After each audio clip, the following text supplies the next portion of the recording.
The morning Paul Shepard rode onto the Ford property. The sun was already a hammer against the Nevada desert, and Rebecca Ford was standing in the dry creek bed with her boots caked in dust, and her jaw set like she intended to fight the entire state of Nevada with nothing but her bare hands and her fury. She had been up since before dawn, walking the length of what used to be Creston Creek, the lifeblood of her family's cattle operation for the past 22 years, and cataloging the damage that 3 weeks without meaningful water flow had done to land her father had broken his back to build into something worth inheriting. The cattle were moving slow. The grass along the southern pasture had gone yellow and brittle. The kitchen garden her mother had planted back in 1869, the year Rebecca was born, had given up entirely on the tomatoes. The creek itself was little more than a ribbon of muddy trickle, and every morning she walked its length hoping it would be different, and every morning it was not. She heard the horse before she saw the rider.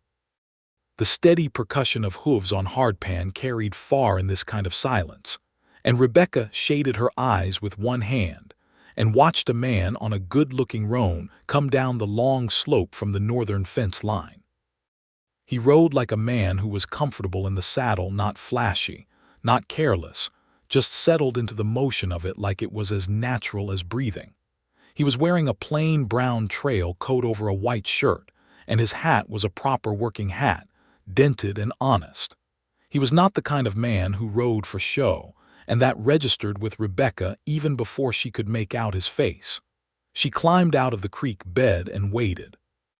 There was no point in walking toward a man you had not yet decided was welcome. Paul Shepard pulled up about 20 feet from her and touched the brim of his hat. He was younger than she had expected, somewhere in his late 20s if she had to guess, perhaps 28 or 29, with dark brown eyes set in a face that had spent considerable time in the weather and had the look of a man who thought carefully before he spoke. "Miss Ford," he said. "Mrs. Ford," she said. It was not technically accurate anymore. Her husband Thomas had died of a fever 2 years ago, leaving her the land and the debt, and a daughter named Clara who was 3 years old and thought horses were the finest things God had ever made. But she said it on reflex, the way you build a fence before you know what you are fencing against. Paul Shepard did not flinch. He simply nodded. "Beg your pardon, my name is Paul Shepard. I represent Caldwell Consolidated Mining and Irrigation out of Carson City. I have a letter of introduction if you would like to see it." "I know who you represent," Rebecca said. "Word travels fast in a county with one saloon and no secrets. You can come down off that horse if you want. I have got water on the porch, which is more than I can say for the creek." He climbed down with a kind of economical grace and tied the roan to the fence post at the yard's edge, then followed her up toward the low-slung adobe house that sat back against a shallow rise, its porch offering the only real shade for half a mile in any direction. Rebecca poured 2 tin cups of water from the clay olla that hung in the corner cool through evaporation, one of the small miracles of desert living, and handed one to him and sat in the chair that had been her father's and gestured to the other. "Say what you came to say," she said. Paul held the cup in both hands and looked out at the land for a moment before he spoke. It was a habit, she would come to learn, the way he oriented himself in a place before he committed himself to a conversation. He was not a man who talked for the sake of talking. "Caldwell wants the water rights to the northern spring on your property," he said, "the one that feeds Creston Creek. They intend to redirect the flow to supply their new mining operation up at Ridgeline. I am here to present their offer and to negotiate the terms. And if I say no, then I go back to Carson City and report that." Rebecca looked at him steadily. "Just like that, no threats, no implication that they could make things difficult for me if I refuse to cooperate." Something shifted in his expression, not offense exactly, but a kind of careful honesty. "I do not make threats, Mrs. Ford. I negotiate. There is a difference." She leaned back in the chair and crossed her arms. The sun was getting serious now, filling the porch with a furnace heat even in the shade, and somewhere in the barn her foreman Hector was moving cattle toward the smaller eastern pasture, away from the section of creek that had gone entirely dry. She could hear the low distress of the animals, a sound that had become as familiar to her as breathing these past weeks. "Mr. Shepard," she said slowly, "I am going to explain something to you, and I want you to listen carefully because I think you are an intelligent man and I think you will understand it when you hear it. I am listening. My father came to this land in 1867 with $80, a team of oxen, and a pregnant wife. He built this house with timber hauled from the Sierras. He dug the well by hand. He laid out the fencing post by post across 640 acres of high desert because he believed that if a man worked hard enough and was careful enough, the land would sustain him. He died in 1878 and he left this land to me because I was the one who stayed. My brother went to San Francisco. My mother passed the following winter. I stayed. I ran this operation through a drought in 81 that killed a third of the cattle, and through a hard winter in 83 that killed another quarter. I have been through hard times on this land, Mr. Shepard. But I have never in 22 years of operation had someone propose to cut the water off at the source." She stopped. The silence between them was full of heat and the distant complaint of cattle. "What Caldwell is proposing," she continued more quietly, "would end this ranch, not damage it, end it. Without that spring this land is desert in 18 months. The cattle die. The well goes sailing. Everything my father built turns to dust." She looked at him directly. "Now, what is their offer?" Paul reached into his coat and produced a folded paper and laid it on the small table between them. Rebecca picked it up and read it twice. $400, she said. $400 and a guaranteed water access agreement entitling you to 300 gallons per day for domestic use. 300 gallons a day will not water 600 acres of pasture and 300 head of cattle, Mr. Shepard. "No," he said quietly, "it will not." She set the paper down carefully. "Then you understand what they are actually offering." "I understand it." The honesty of that was startling. Rebecca looked at him more carefully. He was watching the land now, not her, and his expression was troubled in a way that seemed genuine. He had the look of a man who was doing a job he had perhaps not fully thought through before he arrived, and who was now thinking it through in real time with the results sitting in front of him in the form of a woman who would lose everything she owned. "How long have you worked for Caldwell?" she asked. 7 months. "And before that?" "Land surveying. Before that I was a cattle rancher myself, down in the Owens Valley." He paused. That did not end well either. The way he said it told her not to press on it, and she did not. But the information settled somewhere in her chest and changed the geometry of the conversation slightly. "Why did you come yourself?" she said. "A company like Caldwell usually sends a lawyer." "They did send a lawyer first," Paul said. "You shot at him."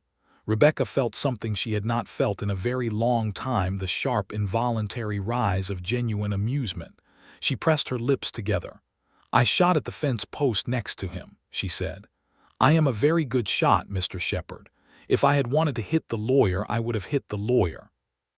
"He chose not to return," Paul said, and the corner of his mouth moved in a way that suggested he was fighting the same battle she was. "And so they sent you." "They told me I was good at talking to difficult people." "Difficult people," she repeated. "Their word, not mine." The humor faded gradually, the way a cloud shadow moves across a hillside, and they were left with the reality again, the dry creek, the $400 offer, the irreversible mathematics of a ranch without water. "I cannot accept that offer," Rebecca said. "You know that." "I know that." "Then what do we do, Mr. Shepard?" He was quiet for a moment. Then he reached into his coat again and pulled out a small leather-bound notebook, the kind surveyors carried, and a pencil. "Tell me about the spring," he said. "Tell me exactly how it runs, volume, season, what feeds it. Because I walked the Ridgeline property last week and there is something about their survey I do not think is entirely right." Rebecca looked at him for a long moment. "You think there is another solution?" "I think there might be," he said. "And I think if there is, it is better for everyone, including Caldwell, though they may need some persuasion on that point." She stood up. "Come with me," she said. "I will show you the spring." They walked the property for 3 hours that day. Rebecca showed him the northern spring, a reliable year-round source that emerged from a limestone shelf at the base of a low ridge, and had been flowing without interruption since before her father arrived. She showed him the channel her father had cut to direct the water into Creston Creek, and the secondary channel that irrigated the southern pasture. She walked him through the topography of the land with the confidence of someone who had memorized every rise and hollow since childhood, pointing out the natural drainage patterns, the places where the water table came close to the surface in wet years, the dry wash to the east that filled briefly every spring when the mountain snowmelt came down. Paul walked beside her and said very little, but he wrote constantly in his notebook, and she noticed he asked intelligent questions, not the questions of a man performing interest, but the questions of a man genuinely puzzling something out. He asked about subsurface geology. He asked about whether the spring had ever changed volume seasonally. He asked about a second seep she had half forgotten in the northwestern corner of the property, which her father had thought too inconsistent to rely upon. "Show me that seep," he said. It took 20 minutes of walking through scrub brush and loose rock to get there. It was not much, a patch of ground that stayed damp even in dry months, with a few struggling cottonwoods growing around it and a mineral smell in the air that Rebecca associated with deep water. Paul crouched down and looked at it for a long time. He took a small brass compass from his pocket and shot several bearings. He looked at the surrounding terrain with an expression that was intensely focused, and Rebecca found herself watching his face instead of the landscape, which was not a habit she intended to form. He stood up. "I need to look at something on the Ridgeline survey maps," he said. "Can I ask a frank question?" "You seem to be the type who asks frank questions anyway," she said. "How long can you sustain the operation under current water conditions?" Rebecca thought about lying. Then she thought about why she would bother. 6 to 8 weeks if we do not get rain. 3 months if we get a decent storm before the end of October. After that, she stopped. "After that it does not matter," he said. "After that it does not matter," she agreed. He looked at her then, really looked at her, and she had the disorienting experience of feeling seen in a way she had not felt in a very long time, not since Thomas. And even then it had been different, because Thomas had known her since childhood and his looking at her had always been comfortable and easy, like looking at something familiar. This was different. This was a man who had known her for 3 hours, seeing her clearly and without the softening filter of familiarity, and it was both uncomfortable and oddly steadying. "I will not bring Caldwell an agreement that destroys this ranch," he said. "I want you to know that." "Why?" she asked, and it came out more direct than she intended. "You work for them, their interests are your paycheck." He was quiet for a moment. "Because I have seen what happens when a company like Caldwell takes water rights in a valley," he said.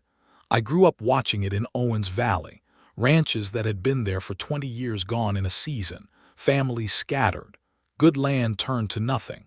And the men who built those ranches, they did not get $400. They got a court order and nothing at all." He looked back at the seep. "I took this job because I thought I could do it differently. I thought negotiation meant finding something that worked for both sides. If all they wanted was to send someone out here to put a legal face on a theft, they picked the wrong man." Rebecca stared at him. The afternoon light was long and golden now, catching the dust in the air between them and making the scrub look amber and soft. She had expected many things from the man Caldwell sent. She had not expected honesty. "That is a bold thing to say to a woman you have known for 3 hours," she said. "I have found that bold things said honestly tend to go better than polite things said deceptively," he said, "though I admit it does not always make me popular." She almost smiled again. "Come back to the house," she said. "Hector will have the cattle settled by now and I can make supper. You can look at the county survey maps I have got. My father was very thorough about documentation, and I have got every map and water record going back to when he first filed the land claim." He hesitated, and she saw him calculating the ride back to town, an hour and a half at least, and the sun was already thinking about setting. "I would be grateful," he said. Supper was simple beans and salt pork and cornbread and strong coffee, served at the kitchen table that took up most of the small interior of the house. Hector Villanueva, her foreman of 4 years, a quiet, steady man of about 40 who had worked cattle in Sonora before coming north, joined them and said little but watched Paul with careful dark eyes. Clara, who was 3 years old and entirely fearless, sat across the table from Paul and stared at him with the absolute directness of a very small child throughout the entire meal. "She is looking at your hat," Rebecca said. "I noticed," Paul said. "She likes hats." "Clara," Paul said, addressing the child with complete seriousness as though she were a small adult, "would you like to look at the hat?" Clara's eyes went very wide. She nodded once with enormous solemnity. Paul took the hat off and handed it to her. Clara put it on her head immediately. It swallowed her entirely, coming down to her nose, and she sat like that for the rest of the meal, apparently entirely content, occasionally peering out from under the brim at things. Hector's expression did not change, but something in his posture settled almost imperceptibly, and Rebecca caught it and filed it away. After supper, she spread the survey maps on the kitchen table, and Paul studied them for nearly 2 hours, cross-referencing them with the notes he had made in his leather notebook and with the Caldwell survey papers he had brought in his saddlebag. Clara fell asleep on the settle by the wall. Hector excused himself to check on the animals. The lamp burned steady between them and threw warm light over the papers in their hands, which came close to touching several times as they pointed at features on the map, and pulled back at the last moment with the careful awareness of 2 people who were maintaining a distance they both recognized as important. "There," Paul said finally, putting his pencil point on a feature of the Caldwell survey map. "This is wrong." Rebecca leaned in. "What is wrong about it?" "This survey marks the watershed divide 400 yards east of where I believe it actually is, based on what I saw today and what your maps show.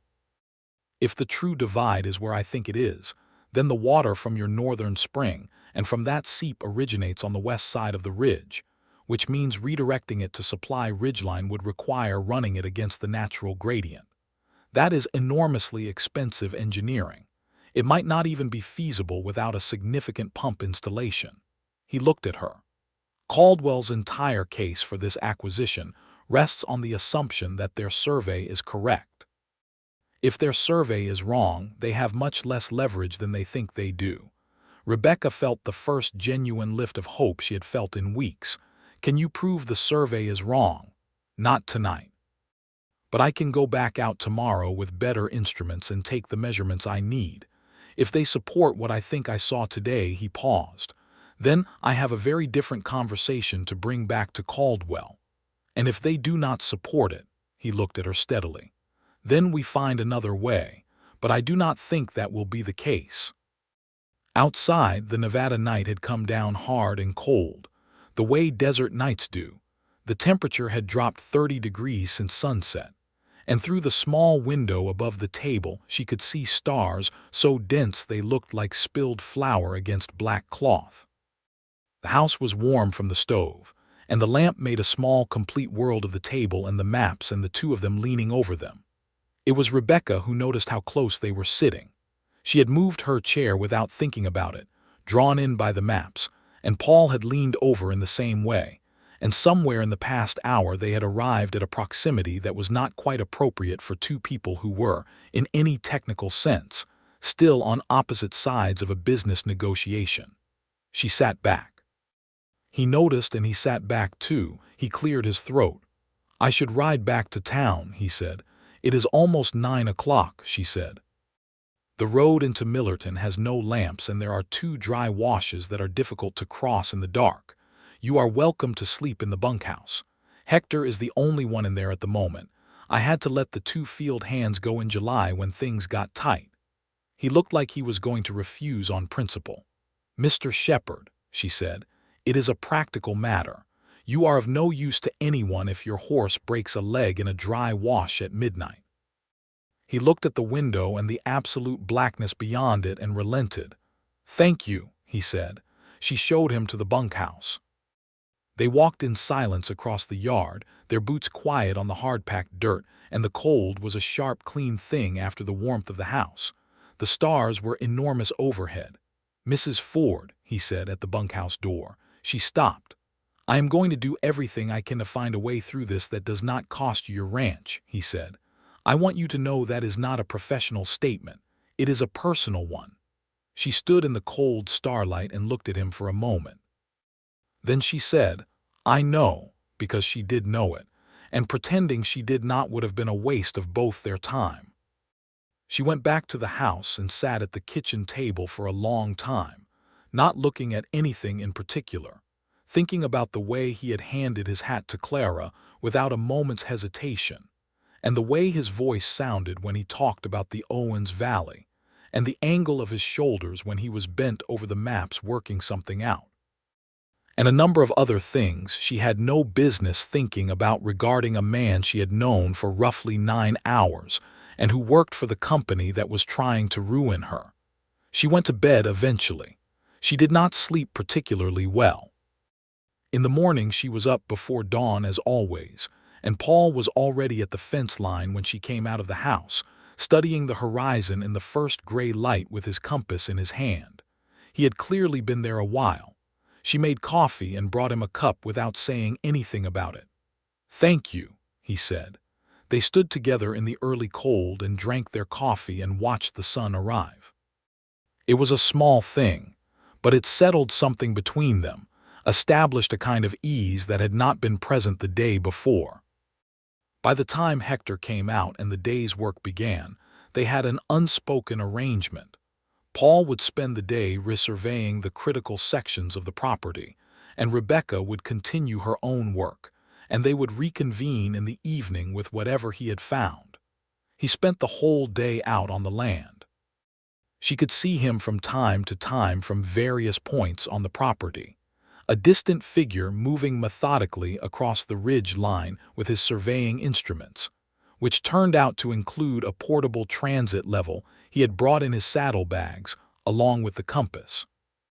He was thorough and careful, and he did not rush, and by the time the sun started to go down, he had covered the ground he needed to cover. Rebecca had done her own work, a hard day of it, helping Hector move cattle and patch a section of fence and dig out the water trough in the eastern pasture so the trickle of remaining creek flow could reach it more easily. Her hands were dirty and her back ached, and she had a long tear in the knee of her work trousers from a moment with a fence post that had not gone as intended.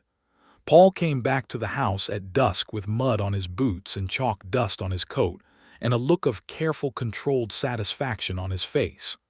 "I was right," he said. "The watershed divide is 380 yards west of where Caldwell's survey places it. Their survey is wrong, and demonstrably so. I can produce a corrected survey document that would hold up in any territorial court." Rebecca set down the bucket she was carrying and looked at him. The relief was physical, a loosening in her chest that she had not realized was there until it began to ease. "What does that mean for their acquisition?" she said. "It means redirecting your spring water to ridgeline requires going against the gradient, by approximately 40 feet of elevation over a quarter mile.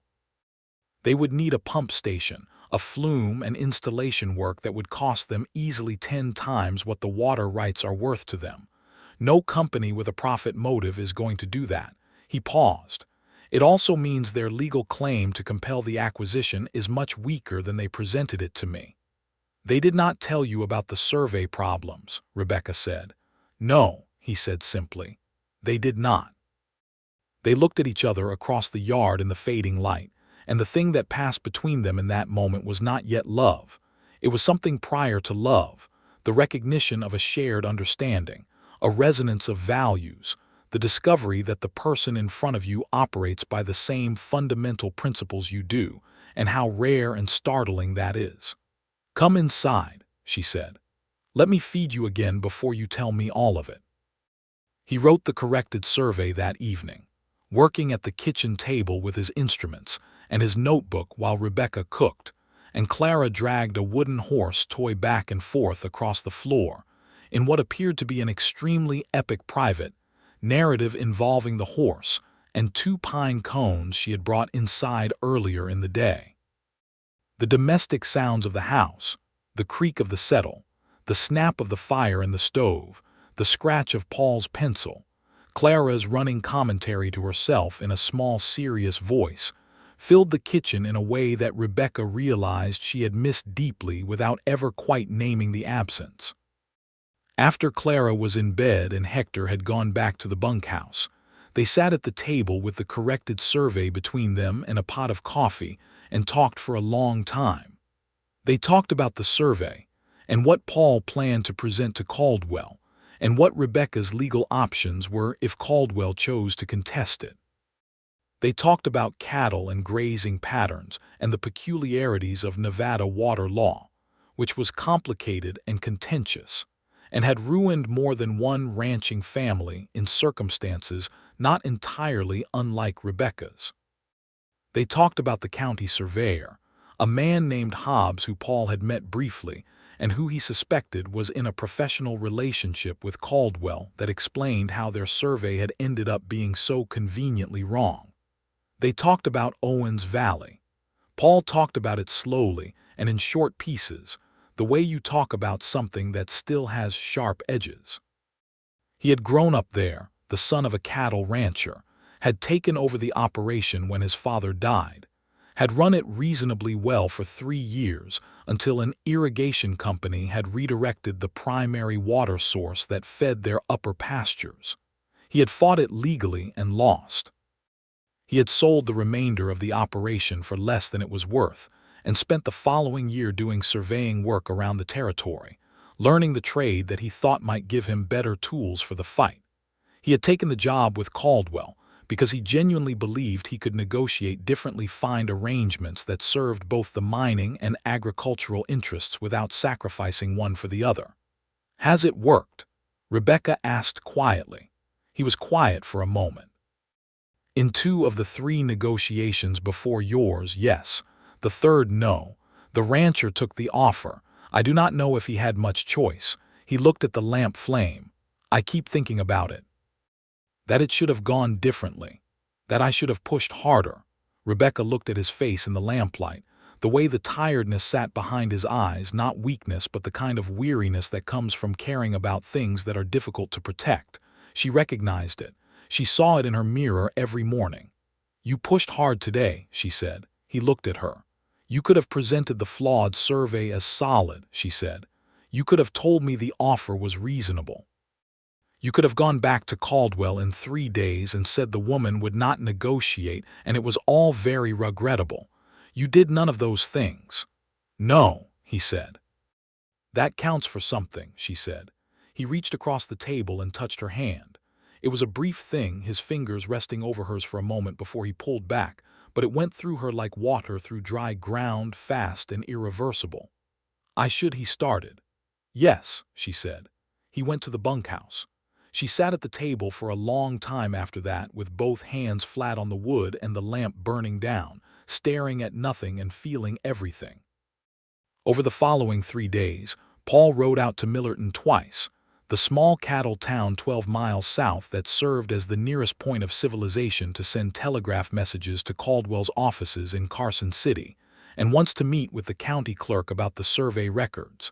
Each time he came back to the Ford property at the end of the day. Each time Rebecca told herself it was practical. The road was difficult at night. He was working on her behalf. It would have been rude to make him camp. Each time she believed herself less. They fell into a routine with the ease of people who have been designed to occupy the same space. Paul rode out early with Hector, who had developed a tacit approval of him that expressed itself in the form of never objecting to his presence and occasionally offering information about the land's history that helped the survey work. Rebecca ran the ranch. In the evenings they talked. They talked about everything. About what it meant to hold land and why it mattered beyond the monetary value of it. About Clara, whose father she had lost at 2 years old, and whose cheerful incomprehension of the difficulty of their circumstances was simultaneously heartbreaking and sustaining. About Rebecca's mother, whose kitchen garden had occupied the southern corner of the yard and whose hands Rebecca could still see perfectly in her memory, moving through soil with the assurance of someone who understood growing things at a cellular level. About Paul's younger sister Catherine, who had married a schoolteacher in Sacramento and sent letters full of contentment that Paul read with genuine happiness and a kind of wistful distance. On the fourth evening, Paul came back from Millerton with a telegraph reply from Caldwell's senior director, a man named Harlan Walsh, and his expression was careful in a way that put Rebecca on alert immediately. "What does it say?" she asked. He handed her the paper. She read it. The message was brief and its meaning was clear. Walsh was not accepting the survey challenge without a direct meeting. He was coming to Nevada personally. He would arrive in Millerton in 6 days. He expected Paul to arrange a formal negotiation meeting with Rebecca Ford at that time. "He is going to try to pressure you in person," Paul said. Walsh is a skilled negotiator in the sense that he is very good at making people feel that the outcome he wants is the only rational outcome available to them. I have seen him work. And will he have a better offer? He will have a louder argument, Paul said. Whether he has a better offer depends on what I can put in front of him before he arrives. Rebecca handed the telegram back. "What do you need?" "I need 2 things. I need a formal legal opinion on the corrected survey, which means I need to get to Carson City and back with enough time. And I need to establish that you have an alternative water arrangement that does not depend on Caldwell's goodwill, because right now your only position is refusal, and refusal without an alternative gives Walsh room to paint you as being unreasonable." "What alternative water arrangement?" Rebecca said. "The spring is the spring." Paul had been quiet for a moment. "There is the Mescalero family on the northern boundary, the Garcias. They have a water right registered on the eastern branch of the same underground water table that feeds your spring. I looked it up in the county records yesterday. They have been using it modestly, a small operation, sheep mostly. If you could negotiate a shared water access agreement with them, you demonstrate that the spring is already part of a functioning water community, which complicates Caldwell's claim that it is underutilized." He paused. "I know it is not a conventional approach." "I know the Garcias," Rebecca said. "Elena Garcia helped deliver Clara when the doctor could not get there in time. I have not always been good about returning that kind of neighborliness." "This would be an opportunity," he said. She looked at him. There was a quality to the way he worked, a thoroughness, an attention to human relationships as part of the landscape in the same way that water tables and topography were part of it, that she found increasingly admirable and increasingly difficult to maintain a neutral response to. "Go to Carson City," she said. "Get the legal opinion. I will ride north and speak with Elena Garcia." He left the following morning before dawn. Rebecca stood on the porch and watched him ride out, the roan moving fast in the early gray light, and felt the house behind her emptier than it had been 4 days ago, which was a piece of information she filed very carefully in the part of her mind that was trying to stay sensible about this. She rode north to the Garcia property that afternoon. Elena Garcia was 53 years old, brown and weathered and calm, with the particular dignity of a woman who had built something against significant odds and knew it. Her husband Miguel had died 8 years earlier. She ran the sheep operation alone with her adult son Tomas and a hired hand. She received Rebecca with the formal warmth of the border country coffee produced immediately, the best chair offered, no indication that the visit was anything other than entirely expected. Rebecca explained the situation plainly. Elena listened without interrupting. "So this man from the company," Elena said when Rebecca finished. "He is helping you against his company. He is trying to find an arrangement that works for everyone," Rebecca said carefully. Elena Garcia looked at her with the directness of a woman who had no use for the oblique. "And is he staying at your ranch while he does this?" "He is sleeping in the bunkhouse," Rebecca said. Alina's expression said that she had heard that explanation and assigned it its appropriate level of accuracy. "I will sign the shared access agreement," Alina said. "We have always used the Eastern Branch carefully. We can document that. It is the right thing and it also helps you, and helping you helps me because if Caldwell takes your spring, they will come for ours next." She paused. "Bring your Mr. Shepard to meet me when he returns. I want to see the man who is trying to do the right thing in a job where that is inconvenient." "He is not my Mr. Shepard," Rebecca said. Alina refilled her coffee cup with the expression of a woman who had decided not to waste breath on that statement. Rebecca rode home in the long golden light of late afternoon and wrote up a draft shared water access agreement at the kitchen table that evening, working from a form she found in her father's papers. Clara sat on her lap for part of it, contributing what she felt was important editorial input by pointing at things on the paper and making authoritative sounds. "I know, little one," Rebecca said, kissing the top of her head. "I am working on it." Paul returned on the second day after he left, arriving mid-afternoon with the dust of the road on him and a satisfying thickness to the leather folder he carried. He tied up the roan and came to the porch where Rebecca was mending harness leather, and the look on his face when he saw her was something she had not expected and was not prepared for, something simple and unguarded, the look of a man arriving somewhere that he associates with more than just a business errand. He composed it quickly, but she had seen it. "The legal opinion supports the corrected survey," he said. "The attorney in Carson City, a man named Elias Croft, who knows Nevada water law as well as anyone in the territory, believes that Caldwell's claim is weak and that a territorial court would likely rule against them if they attempted to compel the acquisition." He sat down on the porch steps. "More importantly, I had a conversation at the Caldwell offices." Rebecca set down the harness. "With Walsh." Walsh was not there, but his associate director, a man named Breckenridge, was, and Breckenridge is more pragmatic than Walsh. He confirmed what I suspected: the Ridgeland operation is under time pressure. They need water supply established within 60 days, or they miss a contractual deadline with their equipment suppliers that would cost them significantly more than what this negotiation is worth to them. He looked up at her. "They do not have time for a prolonged legal fight, Rebecca." It was the first time he had used her name. Not Miss Ford, not Mrs. Ford, Rebecca. He did not seem to notice he had done it. She did not point it out. "So their position is weaker than they presented," she said. "Considerably, which means when Walsh arrives, his leverage is largely theatrical." He paused. "What I want to do is propose an alternative water source for Ridgeline. There is a municipal water rights sale pending in Dayton that would supply their needs. It is more expensive than taking yours, but not impossibly so, especially given what a legal fight would cost them. If I can present that as a viable alternative before the meeting, Walsh has less reason to fight."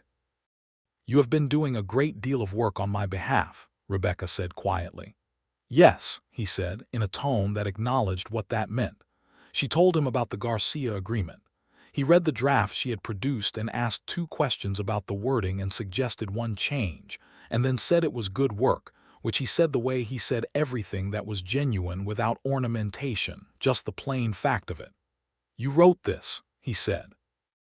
"My father always said that a woman who can read should read everything she can get her hands on, including legal documents," Rebecca said. "I have been reading since I was 5 years old, and I have read every document in this house at least 3 times. He looked at her in a way she was beginning to recognize, the way he looked at something that surprised him in a direction he found entirely pleasing. The days before Walsh's arrival fell into a different rhythm. The survey work was done. The legal opinion was secured. The Garcia agreement was drafted. There was less urgent work to do, which meant that the time they spent together was less structured and more honest. They rode the property together in the mornings, not for any purpose related to the negotiation, But because Rebecca needed to check the cattle and Paul had begun to take a personal interest in the land that had nothing to do with his professional function. He asked about the history of each section. The names her father had given different pastures, the old fence line that marked where the original claim ended and the expansion began, the story of the cottonwood grove along the dry eastern wash that Rebecca's mother had planted from seedlings she had carried in a tin bucket all the way from Reno.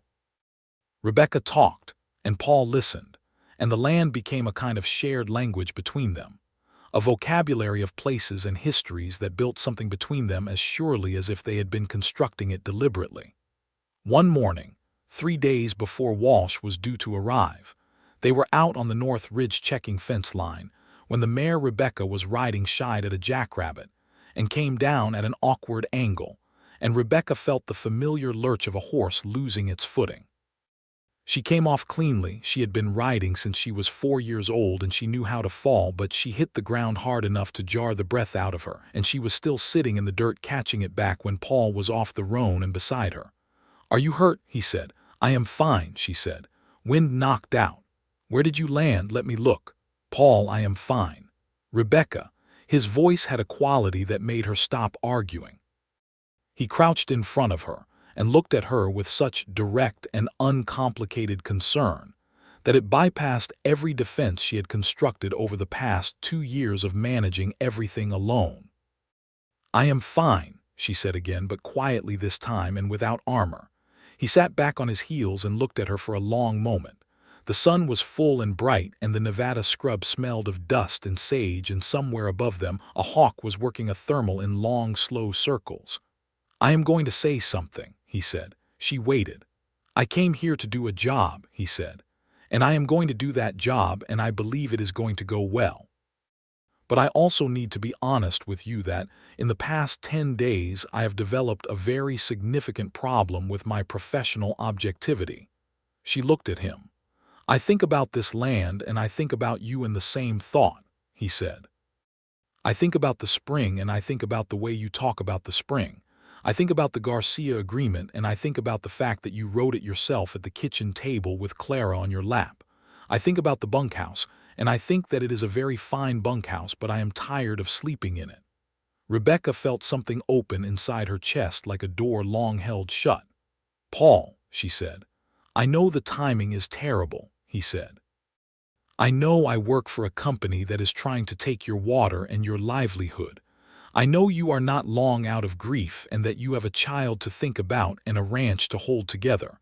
I know all of that." He stopped. "I am still telling you." "Why?" she said. "Because you deserve to know," he said simply. "And because I have been in this territory for 3 years and I have met a good many people, and none of them have made me feel like I could sit at a kitchen table all evening, and it would be the finest place I had ever been."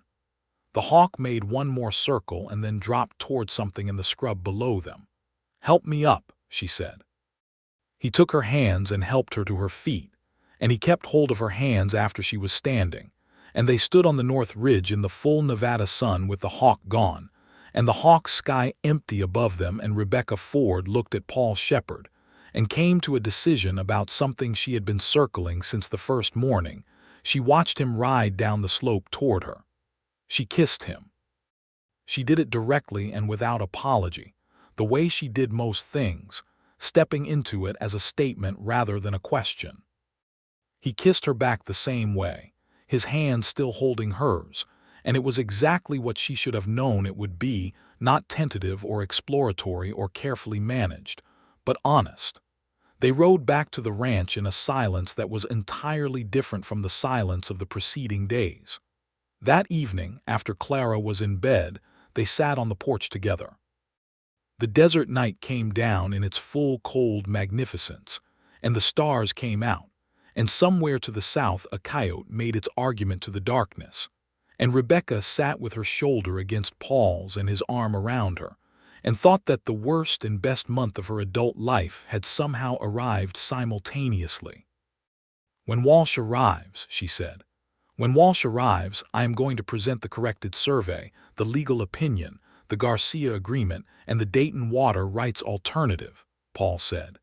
and I am going to tell him that Caldwell cannot win a court case and they cannot afford to wait for one, and that the only sensible option is to withdraw the acquisition claim and pursue the Dayton source.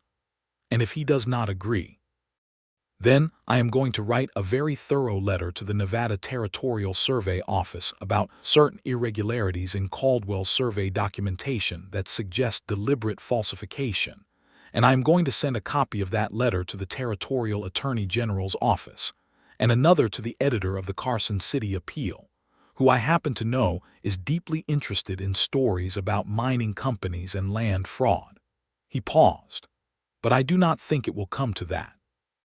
Rebecca turned her head and looked at his profile. You have thought this through very carefully. I have had good reason to, he said.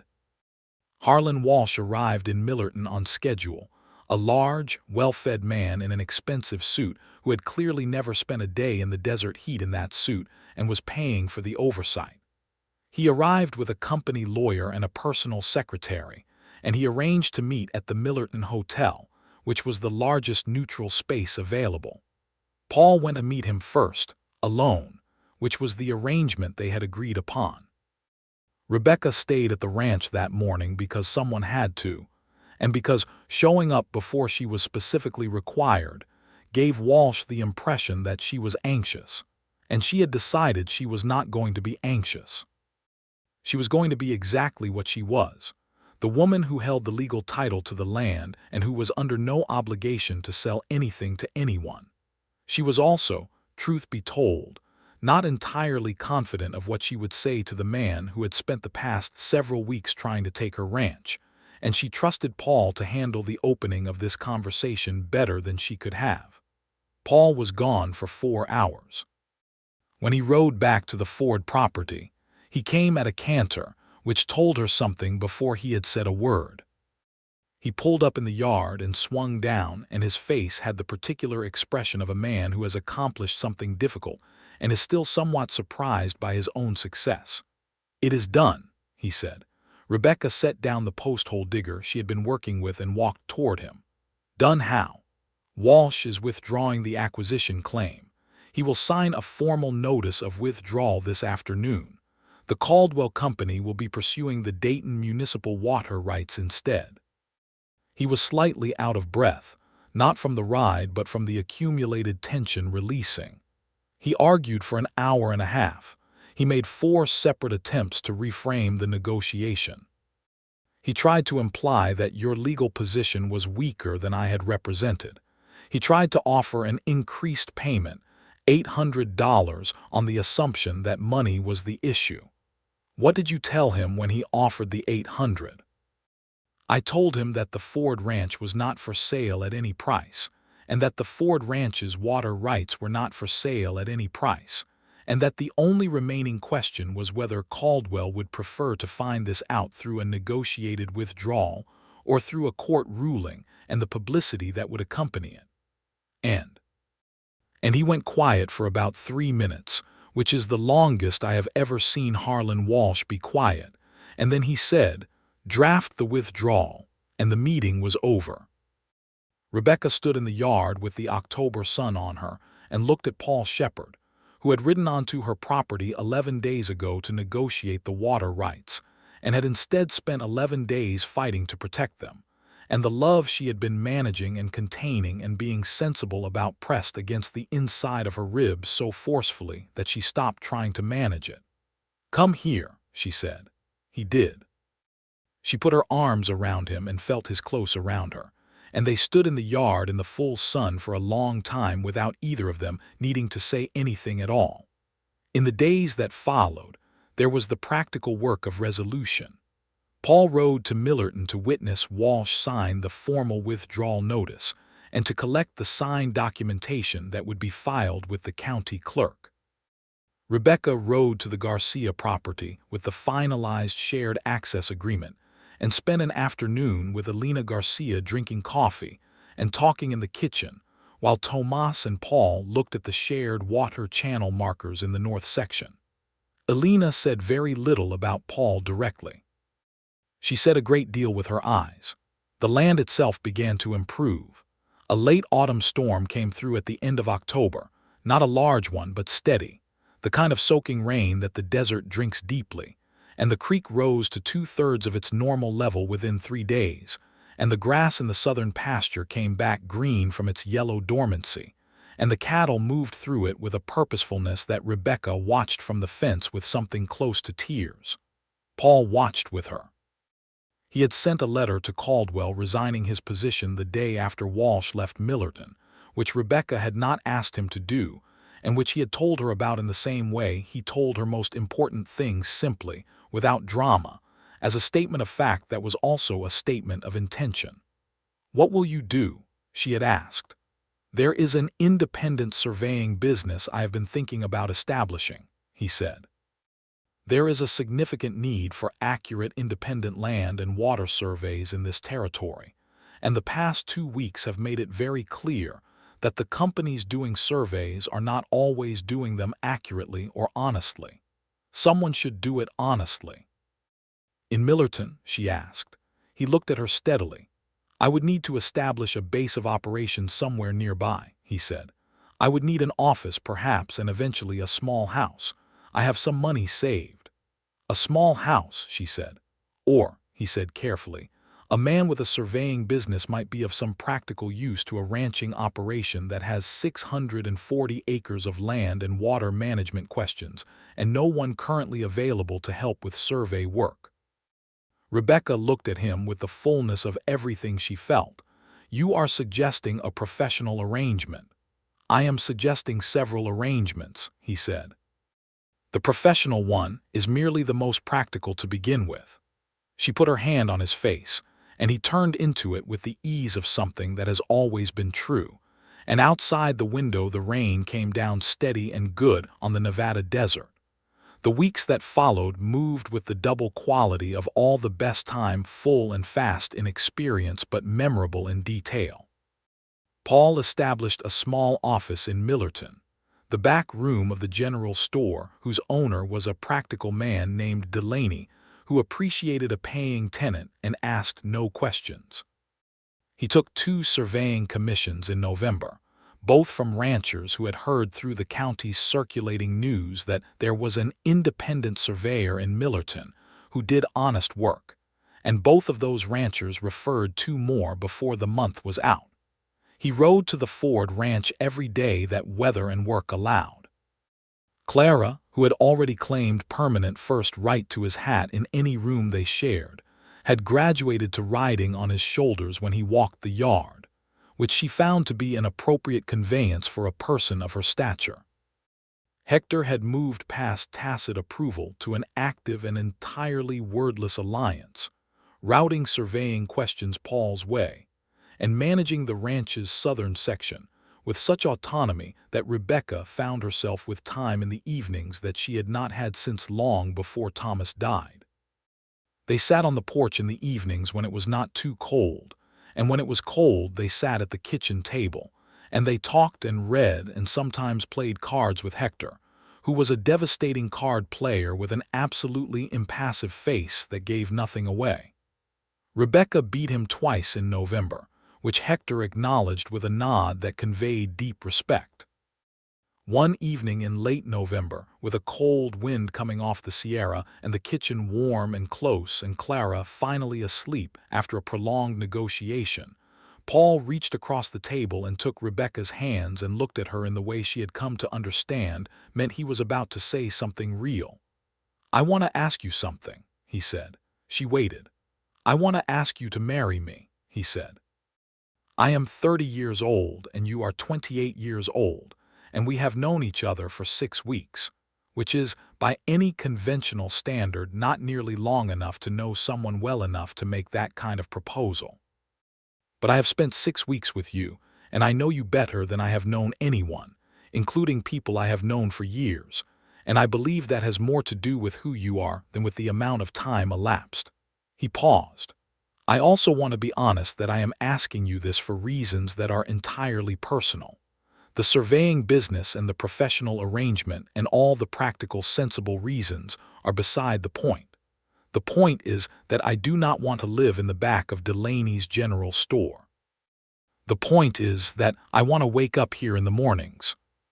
The point is that when I ride onto this property in the morning, I feel more at home than I have felt anywhere since the Owens Valley." Rebecca looked at their joined hands on the table. She thought about her father building this house post by post and beam by beam. She thought about her mother's hands in the kitchen garden. She thought about Thomas, who had been a good man and a kind husband and who had died too young, and who she had loved in the way of people who grow up alongside each other. A love shaped like familiarity and safety, and shared history. She thought about Clara, who was 3 years old and had already decided that Paul Shepard was a permanent fixture in the universe. She thought about the morning on the North Ridge, and the kiss, and the feel of his arm around her shoulders in the cold dark of the desert evening. She thought about what it meant to build something with someone who was choosing you with their eyes completely open, who knew the hard and practical reality of your life, and was proposing not to rescue you from it, but to stand in it beside you. "Yes," she said. He exhaled, a long, slow breath that told her he had been more uncertain of the answer than he had appeared. He pressed her hands between both of his, and she felt the warmth of that grip go all the way up her arms. "Yes," she said again, because she meant it more than one word could hold. They were married in Millerton on a Saturday in December, at the small Methodist church whose minister, a thin, energetic man named Reverend Coates, performed the ceremony with an enthusiasm that suggested he found marrying people the finest part of his job. Elena Garcia came with Tomas. Hector stood beside Paul as witness. Delaney from the general store came and shook Paul's hand firmly afterward, and said that he supposed this meant he would need a new tenant for the back room, which he said as a compliment.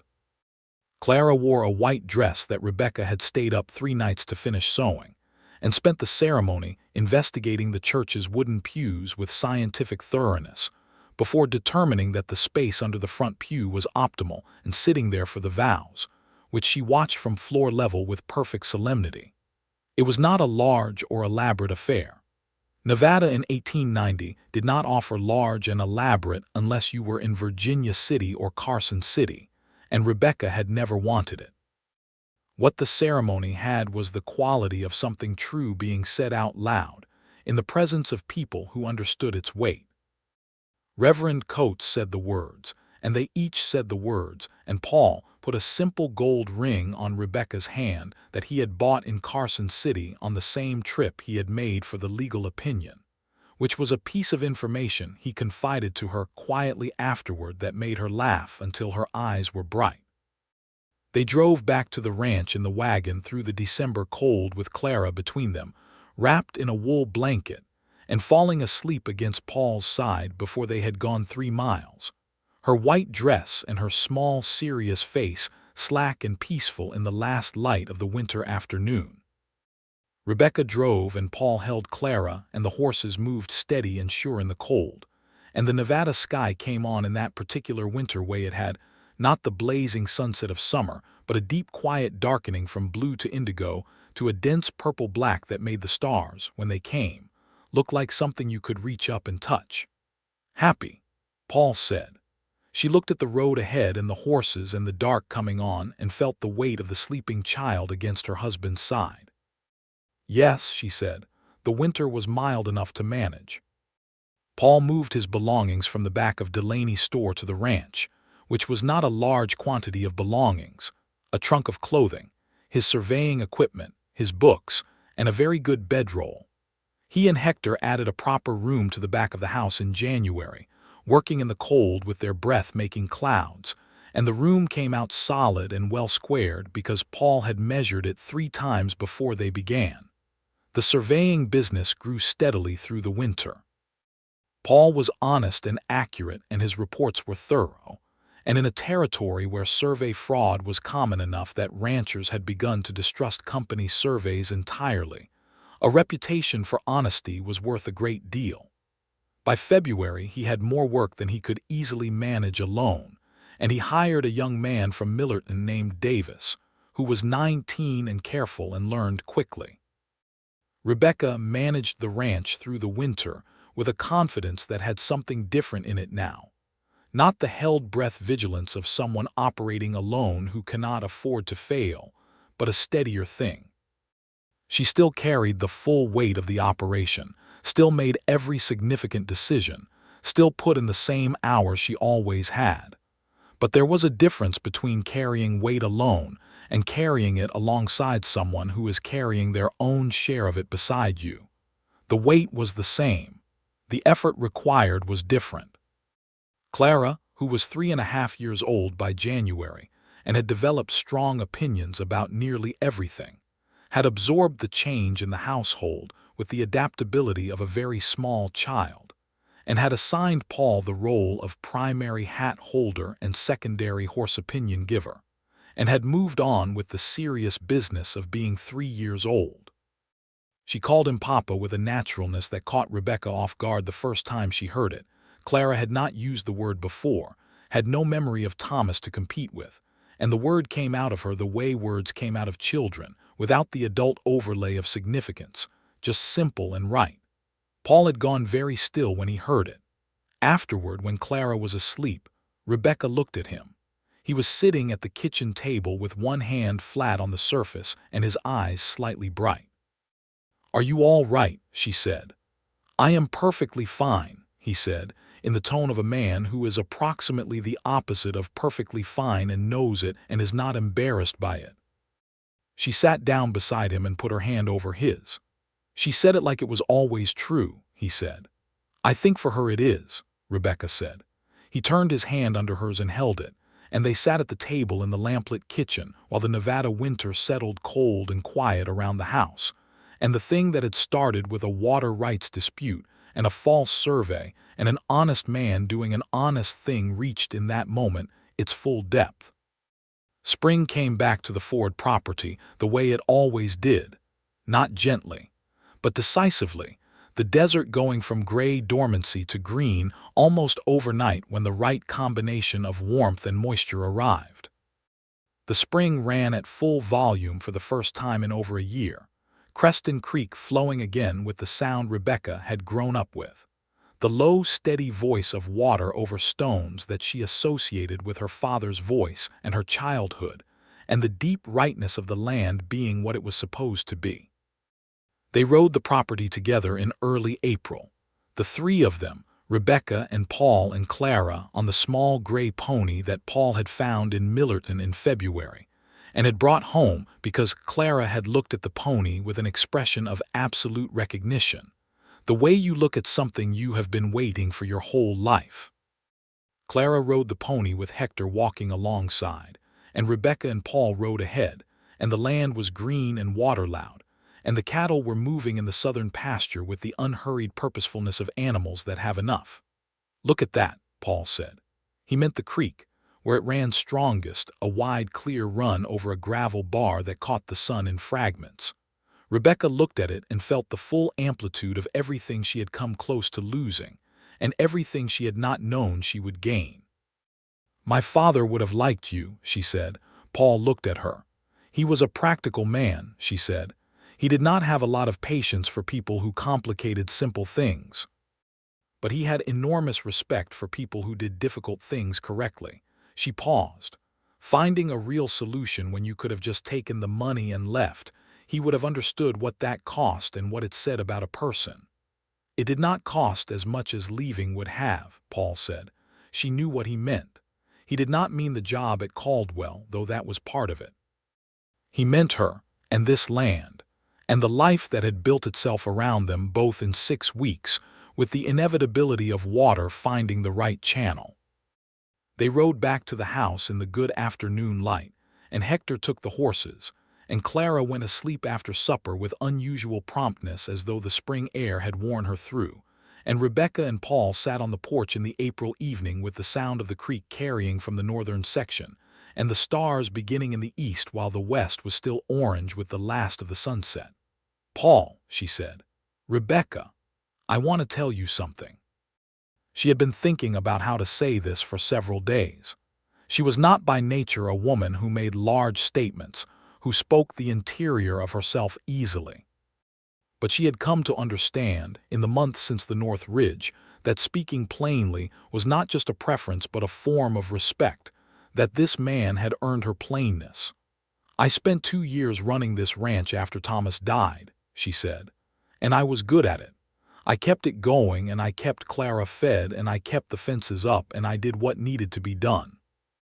But I was also lonelier than I ever admitted to anyone, including myself. And some mornings I woke up, and the weight of everything was so heavy that I could not get up for a few minutes. And I would lie there looking at the ceiling and calculating what absolutely had to be done that day. And that was how I got out of bed." She stopped. "I do not wake up that way anymore." He reached over and took her hand without a word. "I do not say this because I needed saving," she said. "I was managing." "I know," he said. "I say it because there is a difference between managing alone and living alongside someone who you genuinely want to be alongside," she said. "And I did not know I was missing the second thing until you rode onto this property with your compass and your honest face and your willingness to hand your hat to a 3-year-old. He looked at her in the fading light, this man who had ridden onto her land to take something from her, and had ended up giving her something she had not known how to ask for. "I want to tell you something too," he said. She waited.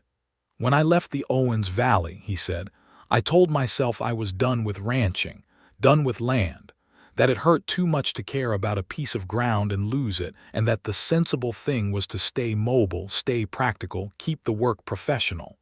That is what I told myself for 3 years. He paused. 3 years of surveying other people's land and writing reports about watershed divides, and going back to wherever I was sleeping, and not thinking about any of it past the professional level. The last orange left the sky. The stars came on fully. And then I rode onto your property," he said, "and you were standing in the dry creek bed with your jaw set like you were going to fight the whole territory, and everything I had told myself for 3 years stopped making sense." She laughed, a short, genuine sound. "I had been in that creek bed since 6 in the morning. I know, you had mud on your left boot from where the bank gave way. You noticed that. I notice everything about you," he said simply. "I have since the first morning." She turned to face him on the porch bench, both of them in the full dark now, and she kissed him with the full, uncomplicated warmth of everything she felt. And he kissed her back the same way, his hand moving to her face, and the April night was cool around them, and the creek ran somewhere in the dark with its steady voice, and the stars above the Nevada desert were as enormous and indifferent and magnificent as they had always been. Later, in the winter that followed that spring, a good winter, cold but manageable, with enough snow in the mountains to promise a full creek come spring, Rebecca told Paul the news about the baby while they were doing the morning feeding. She told him the way she told him most important things, plainly, directly, without ceremony, watching his face. He set down the bucket he was carrying. "Are you certain?" he said. "Certain enough," she said. He picked up the bucket again. He stood for a moment looking at the cattle moving toward the hay with the particular unhurried dignity of cattle in cold weather. Then he set the bucket down again and came to her and put his arms around her in the middle of the barn in the smell of hay and cold air, and she felt him breathe in a long, unsteady breath.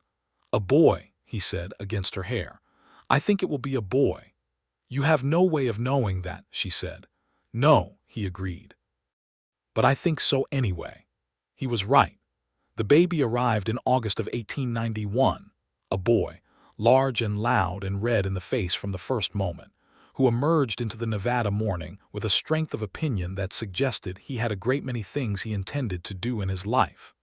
Elena Garcia came to help with the birth, as she had come for Clara, and she pronounced him a fine, healthy boy with the authority of someone who had seen a great many babies and knew the difference. They named him James, Thomas Shepard James for Paul's father, and Thomas for the man Rebecca had loved first and would always carry, because the present and the past do not have to be in competition, and because Clara should know her father's name carried forward into the next generation of the family she had been born into. Paul held his son for the first time that evening, sitting in the chair that had been Rebecca's father's, in the kitchen where the lamp burned steady, and Clara sat on the settle looking at her brother with an expression that combined profound curiosity with the beginnings of a proprietary feeling that suggested James Thomas would be watched over very carefully by his older sister for the rest of his natural life. "James," Paul said to the baby, in the quiet tone he used for things that mattered, "you are going to like this land very much." The baby looked at him with the absolute unfocused gaze of the newborn, and Paul looked back at him with the full depth of a man who had lost one land and found another and understood what that meant. Rebecca, from the bed, watched them. She was tired in the full-body way of new motherhood, a tiredness that was also entirely suffused with the particular satisfaction of having done something enormous and done it well. And she watched her husband hold their son in the lamplight of her father's house and felt the full closed weight of contentment. Not the fragile kind, not the kind you hold carefully because you are afraid it will break, but the solid kind, the kind that has been tested and has held. The ranch continued. The spring continued to run. The corrected survey that Paul had produced sat in the county records as the official document, and the Caldwell Company found their water in Dayton, and their ridgeline operation ran without incident, and no further approaches were made to the Ford property. Harlan Walsh sent a brief professional letter 6 months after the withdrawal noting that the Dayton arrangement had proven adequate, and that Caldwell considered the matter resolved, which was as close to an acknowledgement of having been wrong as a man like Walsh could probably manage. Paul's surveying business grew to the point that he needed 2 permanent employees by 1892, and he moved the office from the back of Delaney's store to a proper building on Millerton's Main Street. He specialized in water rights surveys and became known throughout the Nevada Territory as the man whose work could be trusted in court, which was a distinction that brought him work from as far away as Reno, and once from a ranching concern in Humboldt County that had a watershed dispute of considerable complexity. He was away from the ranch more than he wanted to be during the busy seasons, and he came home from those trips with the kind of purposeful speed that told Rebecca everything she needed to know about where his center of gravity had settled. Hector stayed on as foreman and was given a small ownership share in the cattle operation in 1892, Rebecca's idea, presented to Paul one evening as both a practical and ethical matter. Hector had been the backbone of the operation through the worst of times and deserved more than wages. Paul agreed immediately and they arranged it together, and when they told Hector, the man's careful composure shifted for just a moment in a way that suggested he had not expected it and was more moved by it than he would ever say. Clara grew up on the ranch and became, as was perhaps inevitable given her early relationship with Paul's hat and the gray pony, an excellent horsewoman who had opinions about every animal on the property, and who organized James from the time he could walk into whatever enterprise she was currently engaged in, which he accepted with the patient good humor of a younger sibling who has learned that life is smoother when you cooperate. She was bright and direct and fearless, very like her mother, and she had her father Thomas's deep-set dark eyes and the Ford family's particular quality of stubbornness that Rebecca had always thought of as the thing that kept Fords alive in difficult country. James grew toward being big and steady, more like Paul in temperament, careful and observant, with a gift for the kind of spatial reasoning that suggested the surveying work might pass to the next generation naturally. He became, by the time he was 6 or 7, his father's most frequent weekend companion, riding out to survey sites with a junior version of the transit level that Paul made for him from wood and brass fittings, and measuring things with a solemnity that made Hector's face do complicated things in the background. The springs of the Nevada ranch were always the best time. When the creek came back full after the winter and the pastures greened and the cattle moved through the abundance of it, Rebecca would stand at the fence line in the morning and listen to the water over stones with a feeling that she had never found adequate words for a fullness, a gratitude that was physical, a sense of being exactly where she was supposed to be. Sometimes Paul came and stood beside her, and sometimes he did not, and both were fine, because the things that matter most are not measured in proximity. They are measured in the quality of the ground you stand on together. On a morning in the spring of 1893, Rebecca stood at the fence line with the creek running high and bright below her, and Paul's arm around her shoulders and James running ahead of them, toward the water with the absolute conviction of a 5-year-old that he was about to discover something extraordinary, and Clara walking beside Hector with the serious air of a 9-year-old who has been told she can direct the cattle rotation today, and is prepared to take the responsibility seriously. The land was green and the water was running and the cattle were good and the fences were holding, and the house behind them had a new room and a vegetable garden and a lamp in every window, and Paul turned to look at her and she turned to look at him, and they had the shared thought of two people who have come through something difficult together and arrived somewhere better than either of them planned. "What are you thinking?" he said. She looked at her land, her children, her foreman, her creek, her husband. "That my father would have been very pleased," she said. Paul pulled her closer and looked out at the same landscape she was looking at, and she felt his breath against her hair. "Yes," he said, "I think he would have been." James found something extraordinary in the creek, a frog, enormous and indignant, which he carried back to show them with both hands cupped and his face incandescent with the joy of it. Clara inspected it with scientific severity and pronounced it acceptable. Hector told James where frogs preferred to live, which James filed for future reference. The frog was returned to the water. The morning moved on in its ordinary, extraordinary way, and the Nevada spring came fully into itself around them, and everything that had begun with a rider on a roan horse coming down a dry slope toward a woman in a dry creek was resolved and whole and good.